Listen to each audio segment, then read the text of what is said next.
Le premier forum international sur la sécurité et la santé au travail dans le secteur de la construction se tient à Dakar les 8 et 9 juillet 2025. Organisé par la Caisse de sécurité sociale du Sénégal, cet événement permet aux acteurs du secteur d'échanger sur des solutions concrètes pour réduire les risques sur les chantiers souvent marqués par des drames humains. Président de la cérémonie d'ouverture, le ministre du Travail, de l'Emploi et des Relations avec les institutions Abbas Sall a salué l'initiative. Cette activité va nous permettre de mettre en lumière les défis et les bonnes pratiques identifiées afin de déboucher sur des solutions innovantes pour garantir un environnement de travail sûr et sain à tous les intervenants au niveau de la chaîne de production et dans tous les domaines, et spécifiquement dans le domaine qui nous réunit aujourd'hui, qui est le BTP. Le secteur de la construction emploie une part importante de la main-d'œuvre dans nos pays en développement. C'est un secteur à forte intensité de main-d'œuvre qu'il faut effectivement bien encadrer. Il est caractérisé par la nature constamment changeante des opérations qui y sont menées.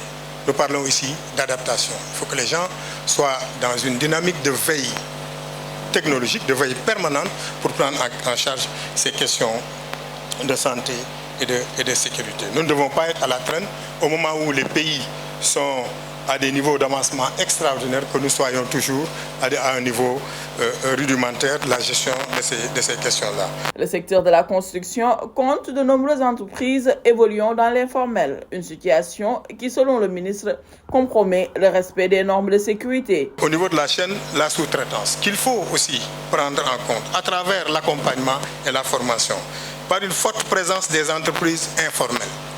Ça aussi, c'est un problème.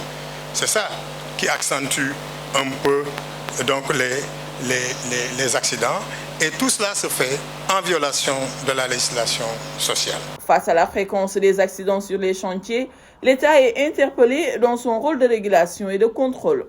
Le ministre annonce ainsi une série de réformes pour renforcer les moyens des structures de contrôle.